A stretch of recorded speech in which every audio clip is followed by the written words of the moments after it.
دابع تعليم تاريخ درجة إيا بيرا كيان بدو تبتو دقالها تركنا يالي دغلا تركنا يالي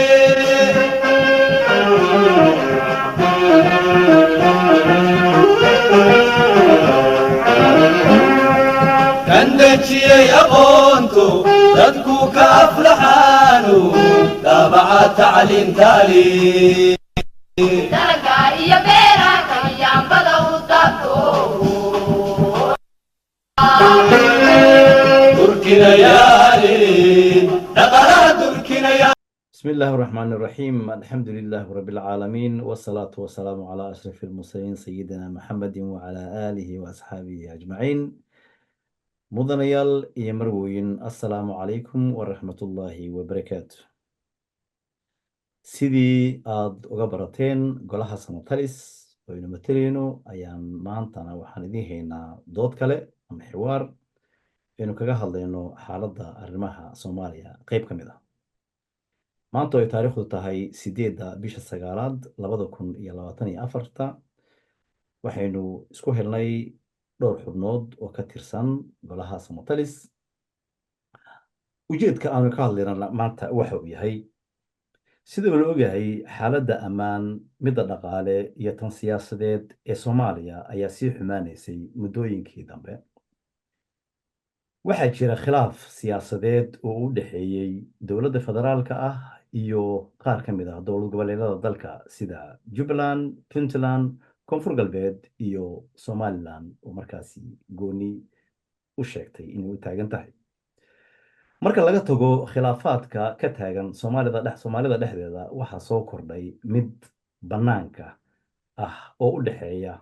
dalalka Soomaaliya, Ethiopia iyo Masar. khilaafkan ayaa ka dhashay isafgarad dhex maray maamulka Somaliland iyo dowladda Ethiopia. isafgaradkan ayaa hadduu hirgalo Ethiopia siinaya bad iyo beri Soomaaliyeed. hase yeeshee waxaa arrintan si xoogan uga horyimi dowladda federaalka ah ee Soomaaliyeed oo heshiis difaac la soo gashay dowladda Masar iyadoo ka jawaabaysa damaca dowladda Ethiopia. balse waxaa xusid mudan in uu jiro khilaaf soo jireen ah oo u dhexeeya dalalka Masar iyo Ethiopia kaasoo ku saabsan webiga Niil. si kastaba ha ahaatee mudane iyo marwo waxaa Soomaaliya haysta jahwareer siyaasadeed oo ku saabsan sida ugu wanaagsan ee Soomaaliya uga dabaalan karto khilaafkan cusub ee saddex geesoodka ah. xarunta Somatalis ayaa martigelinaysa falanqeyn maanta ku saabsan amuurtan iyo sida ugu wanaagsan ee Soomaaliya uga dabaalan karto duufaan siyaasadeed ee Soomaaliya uga furantay gudaha iyo dibaddaba. falanqeynta waxaa inoo qaada dhigi doona kooxdan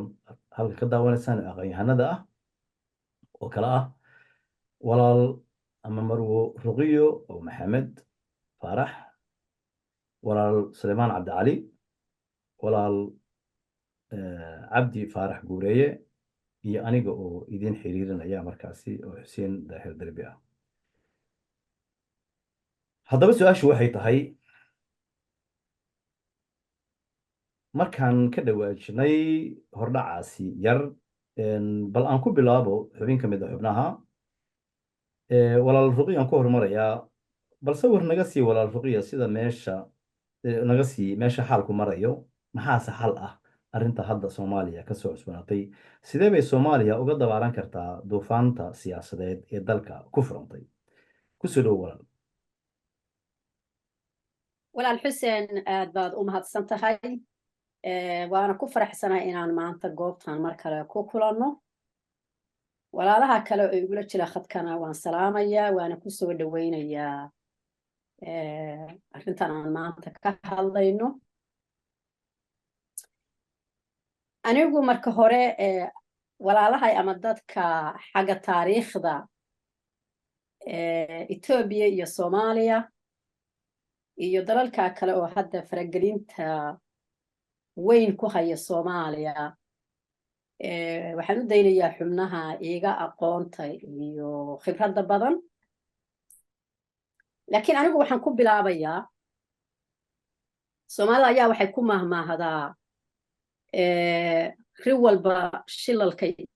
isdhigto baa lagu qalaa waxa maanta Soomaaliya ka jira dhibaatada kala qaybsanaanta khilaafaadka dalkoodiina uu maanta gacanta ka sii baxayo anigu waxaan mas'uuliyaddeeda dusha ka saari lahaa dadka Soomaaliyeed sababta ugu weyna ay tahay oo saldhigga u ah kala qaybsanaanta iyo khilaafaadka iyo midnimo la'aanta inay tahay qabyaaladda marka anigu waxaan rabaa inaan arrintan ka eego dhinaca wax kasta oo Soomaaliya dal iyo dadba ku dhaca mas'uuliyadda koowaad inay tahay dadka Soomaaliyeed dhaqankooda iyo dadnimadooda iyo sida ay yihiin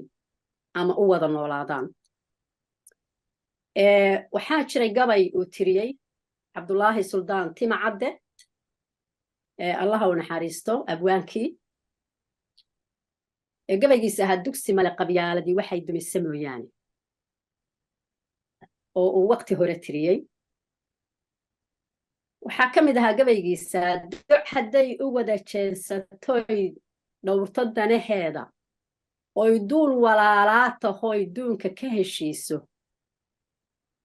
dadka kama yaraateene way isdaba jaraysaane dadka kama yaraateene way isdabar jaraynaaye dubba madaxa way iskala dhacnaa daayin abidkeede dubba madaxa way iskala dhacnaa daayin abidkeeda goortay iswada dooxatay baa daad u soo galaya bal haddaday goortay iswada dooxatay Soomaali baa daad u soo galaya waxa weeye mar haddii dad midnimadoodu gacanta ka baxdo oo Soomaaliya aysan wax wada yeelashadii iyo dawlad wada dhisashadii iyo hoggaan toosan oo ummadda Soomaaliyeed meelay joogaanba isku haya oo isku keena ay meesha ka baxday hadde waxa weeye cid walba waxa tahay hilib raq waxa tahay habar dugaagoo dhan u waran oo ciddii rabtaana hunguriyeynaysa xataa shimbirta iyo quraanjadu aysan daynayn dhinaca haddaan marka wax yar ka taabto Ethiopia sababta ay Soomaaliya iyadoo weligeedna taariikhda sidaas damaca Soomaaliya iyo inay bad ka hesho ay ku taamaysay amaba isku dayday amaba ay qayb ka mid ay maaragtay haysato waxa weeye oo raqdaa hilibkaas iska waran oo aniga agtayda yaal oo aan cuni karo maxaaba dawlado kaloo shisheeye ooba cunayaan hadda u jeedaayo u yimide oo qofba meel goosanaye aniga maxaa iga celinaya weeye hilibkaa ii waran Soomaali iyadaana isku wartay oo hilibkaa waran ee cid walba hunguriyeysanayso ka dhigtay waxaana mas'uul ka ah hogaamiyayaashooda mid siyaasadeed iyo mid dhaqan oo garaadkoodu iyo mas'uuliyadii la saaray iyo garasho midna ay ka maqan tahay inay dadka Soomaaliyeed sida isugu hayn lahaayeen iyo sida u midayn lahaayeen waana mahadsantihiin والله رقية أدبان أقوم هاد أما أقوم هاد علنينا جوابتي أي مركاسي نصيصي نغسي سيارن كاسي والولا عبدي فارح قوريا يعني بالكوري جينيا بالسجن إنه بحكي هذا التاسي كسر walaal Xuseen waa mahadsantahay adiga iyo xubnaha kale Salewaan iyo Ruqyo waxaan soo dhaweynayaa intii ay ka tiri Ruqyo waxaan rabaa xoogaa yar inaan ku daro runtii waa wax hadeer waadax oo qof walba waan aaminsanahay inuu og yahay Soomaaliya problemka ugu weyn ayna haysta أنا waxaan isleeyahay waa labo waa qabyaaladda iyo liidar la'aan hogaamiyeyaasha Soomaaliya ayaa waxay noqdeen hogaamiyeyaal runtii shaqadooda gabay ayagoo oo dana khaas ah iyo mid faamil u batay oo taasina ay keentay dayac in dalkii uu dayacmo dadkii ehelka ahaayoo la rabay inay isku xiran yihiin oo kalsooni iyo aaminaadi ka dhaxaysana ay maaragtay kalsoonidoodu xumaato qofba qof ka boqo qof walba oo yiraahdo hebel hadduu meesha soo istaago anigu khatar igu noqon karaa arrintaas waxaan isleeyahay caqabadda ugu weyn waa xagga hogaamiyeyaasha oo ugu horeeyo dowladda dhexe ay ku xigaan maamul goboleedyada sababtoo ah ayaga ayaa la rabaa kalsoonida dadka inay kasbadaan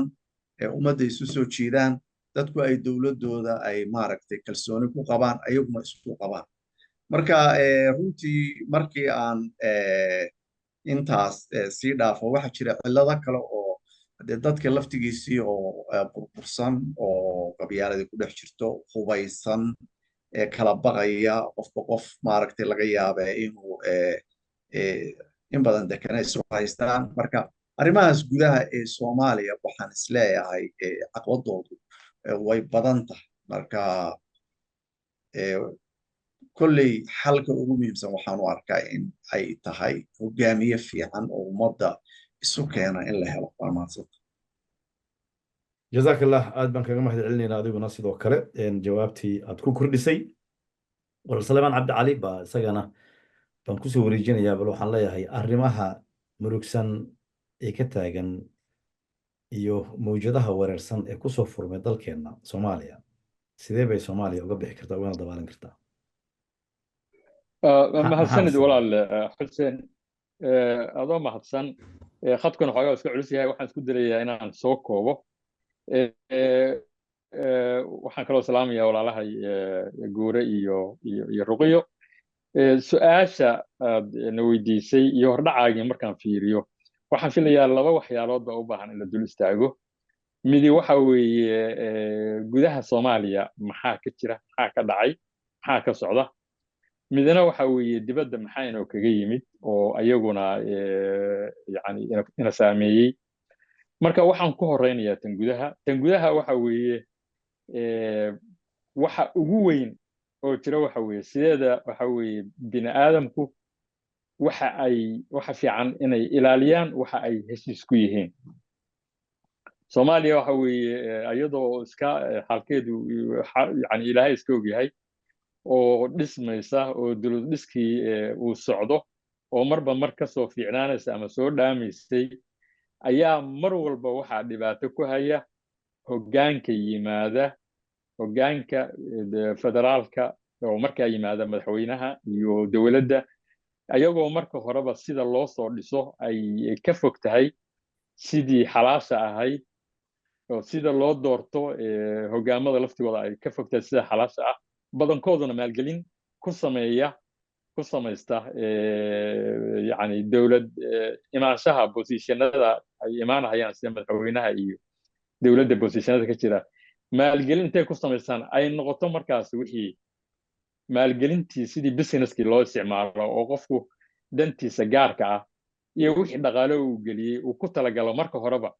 inuu dib uga soo ceshado wixii kale oo uu qaadan karana uu qaato marka halkaa waxaa ka imaanaya dawladda oo marka horeba aan xalaal ku imaan dadka mas'uuliyiinta u noqda oo mataqaanaa si xalaal aan lagu dooranin aan ku imaan hoggaanka ugu sarreeya oo si xalaal ah asnaan ku imaan ujeedada loo yimaado meesha oo aan ahayn dalka kan dantiisa iyo dadkiisa si loo difaaci lahaa ama loo dhisi lahaa in mataqaanaa laga shaqeeyo marka horeba ay ujeedada ay u imaanayaan aysan ahayn ayaa waxay keenaysaa markaas in haba yaraatee wixii shuruuc ahaa oo lagu heshiiyey aan daaqadda laga tuuro waxa lagu heshiis lagu ahaa laiskuna koobo awoodda hadday mid dhaqaale tahay iyo mid siyaasadeed oo aan cidna loo joojinin wixii xitaa dawladahaas ay ka fili lahaayeen dawladda dhexana ay sakahirin taasina markaa ay keento ayaguna in ay la galaan yani iska hor imaad meeshii uu dhaco oo ay noqoto in wax qofba dhinac uu xujiido markay taasi dhacdo waxaa imaanaya dowladdii markaa inay daciifto isku duubnidii iyo wadajirkii inuu yaraado dabcan dad badan oo dana siyaasadeed naga leh ayaa jira oo adduunka ah dee waxay eegayaan qaar waxa ugu daran dowladda Ethiopia iyadoo damac dhuleed horan u haysatay dhul Soomaaliyeed haddana damac dhuleed Soomaaliya muddo dheer ka shaqaynaysa inay hesho taasoo oo ay ula ekoonaatay hadda inay tahay waqti ugu fiican oo ay hawsha ku dhaqaaqi karto oo ay markaas ay la saxiixatay is-afgarad ku sheeg wax lagu sheegay maamulka Hargeysa taasoo markaas dowladda Soomaaliya oo aan wada jirinin oo aan ku kalsoonayn oo aan shacabkii iyo dadkii iyo dowlad goboleedyadii kala midna aan wadanin ay ka falcelintaas oo yani tan ugu roona ugu xoog roona ay ahayd inay golayaasha caalamka ay dacwo geyso kuna aysa dowladda Ethiopia inay siyaadadii Soomaaliya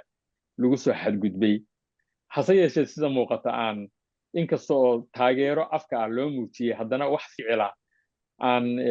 beesha caalamku ama midda gobolku aysan ka dhiibanin